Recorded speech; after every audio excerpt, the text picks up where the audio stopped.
السلام علیکم، کیسے ہیں اسلامک انفو کے ناظرین و سامعین؟ یقیناً آپ سب خیریت سے ہوں گے۔ ہم سنتے ہیں کہ جلدی کا کام شیطان کا ہوتا ہے، لیکن کچھ کام ایسے بھی ہیں جن میں جلدی کرنی چاہیے، جن میں سے پہلا کام اول وقت میں نماز ادا کرنا، دوسرا کام مہمان کے لیے جلدی کھانا لگانا۔ احادیث میں مہمان کی بہت فضیلت بیان ہوئی ہے۔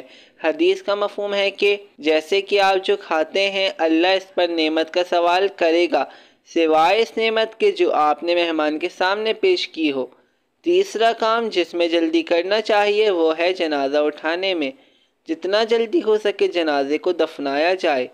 چوتھا کام قرض ادا کرنے میں بالکل دیر نہیں کرنی چاہیے، کیونکہ اگلے لمحے کا کسی کو نہیں معلوم کب کیا ہو جائے۔ پانچواں کام اگر کوئی گناہ سرزد ہو گیا ہے تو جتنا جلدی ہو توبہ کریں۔